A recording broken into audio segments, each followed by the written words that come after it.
I'm back. Hello. Welcome to VAWMA Chat week. I don't know what week we're in. I feel like I maybe think we're week week four, 5 at this point. five. All right, there we Yeah, go. Um, yeah. I apologize for my absence last week. I was murdered by technical difficulties. My compy decided to pee the carpet. It's a good way of framing And it. so I apologize, but I'm back. And I can't wait to start today's conversation about VAMA and a little bit of a back and forth of our different models of the world. For those of you who are joining us for the first time, my name is Kat, and I am a transformational life coach with executive coaching experience. Um, and I've been working with James for the last 6 months or so. Just working on Yeah, getting this brainchild of his up and running and becoming a reality. So I'm gonna toss it over to James. You can introduce yourself for all the new people, and you can kind of recap them as well as me on what did we miss last week. absolutely. Well, hello and welcome to everybody from the budding rural metropolis of Owen Sound, located snugly at the northern half of southwestern Ontario. It is snowing, as is fitting for a March the 14th. Happy Pie Day! Happy Pie Day! Yes. Oh my goodness, that is delicious. It right. Um, Whether it be uh, pizza, apple, blueberry, Segway, friends, enjoy pie. It's Pie Day. Indeed. What's your Sorry. favorite pie? Mine is blueberry. All about the blueberry. Okay. Respect. I can respect that. You got to be careful with it though. Yeah, you don't want to wear white or get it dripping anywhere. Oh, yeah. I mean, the other one is super entertaining is red. So cherry pie. That is Mm. also exciting. So then there's red all over you. Fetch me another Smurf. Yeah. I'm a fan of the rhubarb. Give me a Ooh. rhubarb pie any day of the week, and I will be Nice. happy with some extra old cheddar. Some 2-year-old, Yes. 4-year-old aged cheddar. Yes. It's amazing, especially when the cheese is a little crunchy. And Delicious. this the tartness of the rhubarb with the sweetness of the sugar, Yep. and all of it. I like it so much. I do not have birthday cakes. I have birthday pies, and they're always rhubarb. Love it. I love that So so happy much. Pie Day. Yeah. Yes. And also an acceptable answer to what is your favorite pie? Pizza. Yes. Yes. Now, which oh, you know what? I was about to go down the rabbit hill of the rabbit hole of do you put fruit on your pizza, or are you an anti-fruit pizza sort of Oh, person? no. Pineapple 100% lives on my pizza. Wonderful. Yeah. Wonderful. Yeah. I'd be very curious to see if the kind of people who are attracted to VAM are the kind of people who would consent to putting pineapple on pizza or not. I believe there's an allergy also, because I know if I consume the pizza with the pineapples, Kirk is not able to consume the pizzas because allergy to pineapples. Oh, really? Yes. Oh, the captain. Oh my goodness, it's good to know. I will Yes. bear that in mind for any Yeah. potential futures. Indeed. Um, just a question. In order to have my screen all set up here, I've now covered the chat. Do you have an eye on the chat window? I sure do. Wonderful. Yep. Well, again, in case anybody wants to, feel free to interact with us in the chat while we're live. While we're in the middle of a thought or a theme, we may or may not acknowledge or address any questions you may have, but we'll get to them by the end. And if you have something to add to the conversation, we want to hear it. So periodically, we'll be checking in with you guys if we have anything to share and learn from each other over. 100%. So, with regards to last week, you missed if you weren't able to join us last week. It was a little bit of a. It was not what it was originally planned to be. It was just sort of fly by the seat of the pants, and it was a little, in my opinion, slightly rambly. But I think we got the overall idea behind what VAWMA intends to be, starting from the idea of we're a mutual aid network. We're a group of friends that, intentionally check in with each other from time to time, making sure that everybody's okay. With the starting from the premise of, today you, tomorrow me, we look out for each other, and it's lateral. It's not hierarchical. We're not setting up a charity here. We're setting up a community of friends.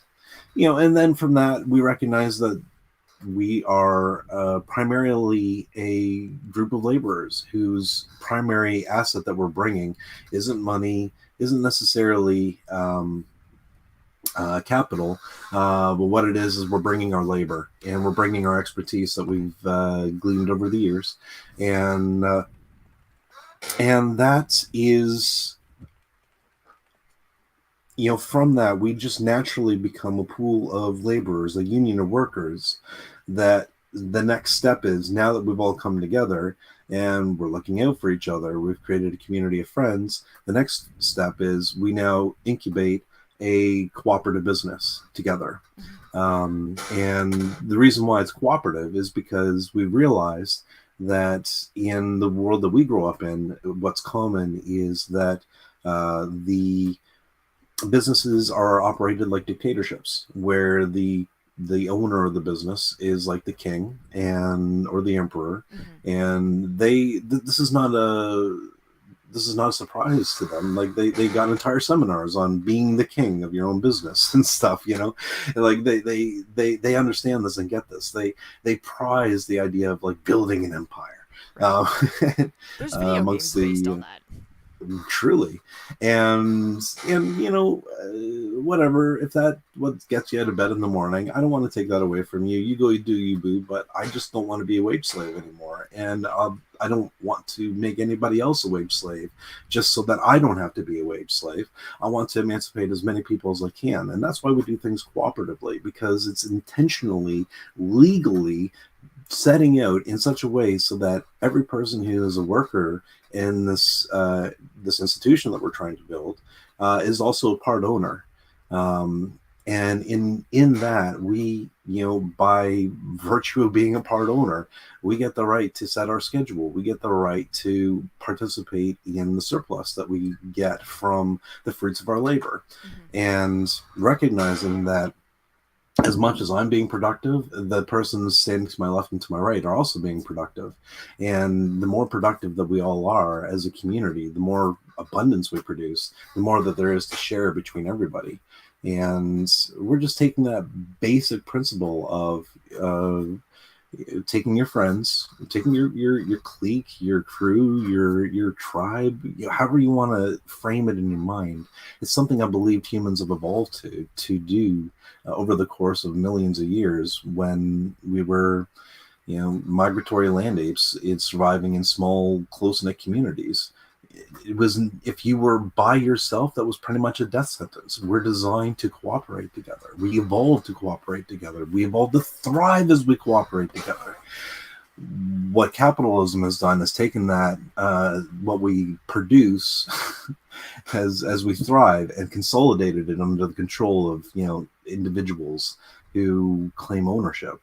And okay, so if we're going to play the ownership game, fine, we're going to set something up so that we all own it, and then we're going to set up clear defined rules for how we get things done, and so that's point number 3, which obviously leads us to point number 4, which is we become a network of cooperative businesses, because we don't stop at incubating just one business. Once we get our first business up and running, we use the surplus that we make to reinvest into our community and to help our other friends, our cousins, our brothers, sisters, aunts, uncles, parents, even in some cases, get them to a place where they're no longer wage slaves themselves, but they're working for themselves along with their friends, doing what produces life for them, what puts wind in their sails, and being able to then share in the surplus that's generated overall. So that we just kind of meandered through that sort of idea last week.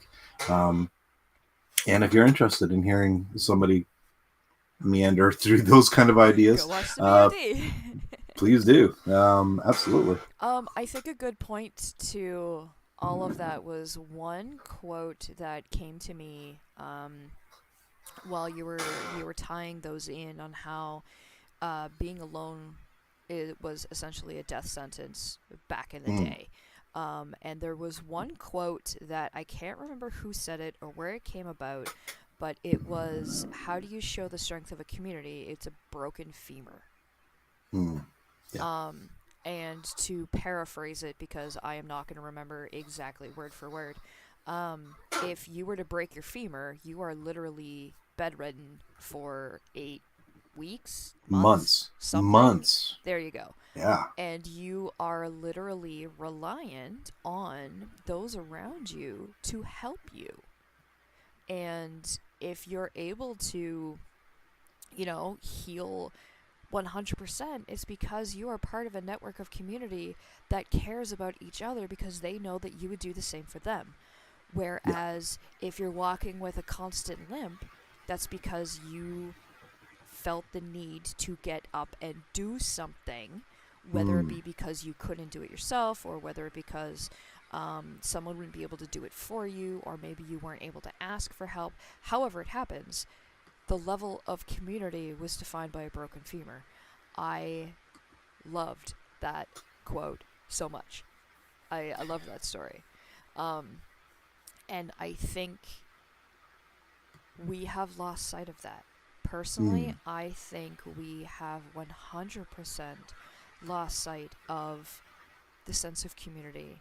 And literally, and this is IMHO, in my humble opinion, my model of the world, if you have a broken femur right now, you are on a schedule. You got 6 weeks, and if you are not up and moving in 6 weeks, you're on your own. Tough shit. Right. Everybody is on their own.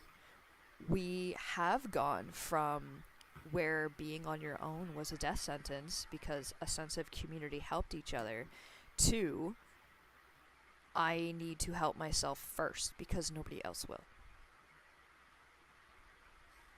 And I think that is where society has evolved as well as devolved.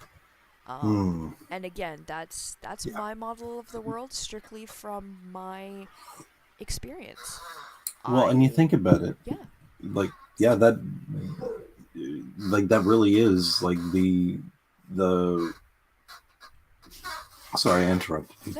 I'm becoming self-aware of that, but just knowing what I know from your work history, and even from my own in corporate work structures. I remember when I worked for this one business that actually did give us 6 days, which was nice because I could take a day off and still get paid for it. Right. It was wonderful. But the reality is, like you say, like if you break your leg, the business doesn't want to pay for your salary. If you're not producing anything for them, and that is one of those things where I've kind of like got thinking about, like, we're setting up a business, Mm-hmm. and in VAWMA, Mm-hmm. we get to decide how we pay ourselves, Mm-hmm. whether we do ourselves hourly, whether we pay ourselves a salary.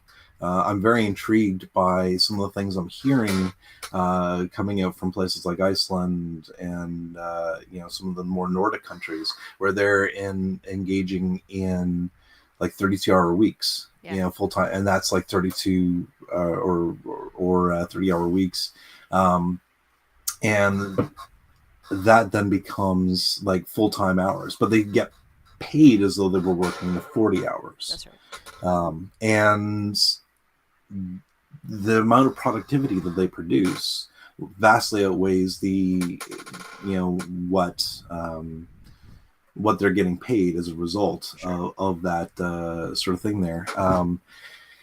And I was curious, like, how could we set up something like that within VAWMA? So perhaps one of these days we'll just like flag that and we'll explore some of these concepts Yeah. at some point. But because it really does speak to uh, what kind of a culture we want to cultivate and develop within our organizational structure, where if you do break your leg and you do legitimately need like a minimum of 6 weeks off, right? Maybe you need more. Mm-hmm. Maybe you need to decide. Maybe it wasn't just a broken leg. Maybe it was a traumatic event associated with the breaking of that leg. Maybe Absolutely. that's associated with work. Yep. Because like you spend 8 hours of your day at work, 40 hours a week. There's a good chance if you're breaking your leg, it's going to happen while it's at work. And so if you end up needing more than 6 weeks just to get past not only the physical trauma, but the mental and emotional trauma, Mm-hmm. is that something that we can bake into our system? And given the fact that we're all owners, how do we balance this with the interests of we're also here to try and make money, right? Right. And I think that is really based on the resources we have available. As a transformational life coach, I am trauma aware. Mm. So I would challenge that if you have a traumatic experience that resulted in injury, 100% we are going to help you with your physical injury to help integrate you back into the workforce. That Mm-hmm. being said, we will also have mental health resources for you. Mm. Here's my pushback Sure. is that at what point do you say you need to start integrating yourself back into the workplace Yeah. or you are permanently disabled? At what Gotcha. point? And to that effect, where we decide our living wage, how do we decide a living wage? Because this is where I start to think my idea of a living wage, your idea of a living wage, Mm. Sam's idea of a living wage, they're all going to be different. How do we come to the conclusion of what is a living wage? Absolutely. And the good news is there are resources for that. I believe United Way, alongside a county organization, which I cannot name off the top of my head. Mm-hmm. It's just a vague impression I've got in the back of my brain, so take it with a pinch of No problem. salt. This is just a Um, conversation. Absolutely. But I'm actually just doing a quick Google search to Sure. see if we can get these numbers. Living wage, Gray, Bruce. Yeah, the United Way. So uh, oof, as of 2022, Mm-hmm. like fall of last year, the demographic profiles would indicate that for a single person living within the Grey Bruce, which is where we are, Mm-hmm. $19.12 an hour is a minimum you would need in order to be spending like 33% or a third of your income on your living and have enough for savings and all that good stuff. If you're a parent with two children, it's $24.74. Okay. Or that's if you're a single parent. If you are a partner with two children, then it's $21 approximately for to create a living wage for living in Grey Bruce. So to be that guy, Please. because this is what you do, right? This is where I feel that people meta the system 100%. I am common law, Yes. so technically I'm considered single. Right. I don't have kids. I have two cats. So based on that, I only make $19. But as a single parent, you would get $22. Well, I mean, that's just saying like that's what a living wage would be expected to be, or that's like the minimum wage you would need to make if you were a single parent with two kids living in the Grey Bruce. Not saying that VAWMA would make that what our living wage would be. The process of determining within VAWMA what the living wage would be would basically be negotiating amongst ourselves and deciding amongst ourselves what the base living wage will be. And the way I envision it is like we would use like data like what the living wage is provided. Right. And the fact that I had not looked this data up in a long time, and the fact that it's broken down between a single person, single parent, Yep. and somebody who has a partner, and also involving children in the thing there, I actually find that very intriguing. With the idea, like before, I had thought that within VAWMA we would just have like one set living wage. Everybody gets this minimum wage, kind of like in our province we do have a minimum wage. Nobody gets less than $14.97 or something an hour, or something I like think that. it's up to $15.50 now. Oh, is that up to $15.50 now? That tells you how long it's been since I've had to worry about minimum wage. Um, but it's actually not that long. The only reason I know is because I was arguing with uh, Service Ontario and the Ontario Works program and why I deserve to make more than, and they're like, well, I won't get into that right now, but Fair yes, enough. We're $15.50 gonna is currently the minimum wage. Okay, which, as we've seen from the stats, even in the rural metropolis of budding metropolis of Owen Sound, in the backwaters of Ontario, uh, that's not enough. I can't imagine what it would be like living in like Toronto, and trying to live off of something like that. It's impossible. Well, and that's the thing, right? Is Hmm. that that's based on a single person making that much. You still need to like it. There's so many factors that come in, right? Mm-hmm. And so that's where my meta question comes in, is that what I feel is a living wage is Yeah. enough to pay my rent, Yeah. my food, Mm-hmm. and my heat, hydro, if that's included, utilities. That is a living wage. What about retirements or savings? Honestly, here's a hot take. Retirement is not going to exist when we get to be 70. I mean, not if the conservatives get their way, but I, I know that's a conservative talking point in the world, that Social Security in the States and the Canada Pension Plan here in Canada is going to collapse because we aren't going to have enough people to pay for it. Blah blah blah blah blah. It's like we're going to have more people drawing from it than we have people paying into it. And I was like, well, I mean, It's that is because kind of why we have immigration, so that we can have more people coming in and paying into it, and we can also up the except amount of money that the people in the upper echelon put into it. And so this is in regards to Social Security more so in the States, which I'm a little more familiar with than the stuff there. Sorry, what's your thoughts? the problem, and it 100% is a problem, Hmm. is that our retirement is based on the generation behind.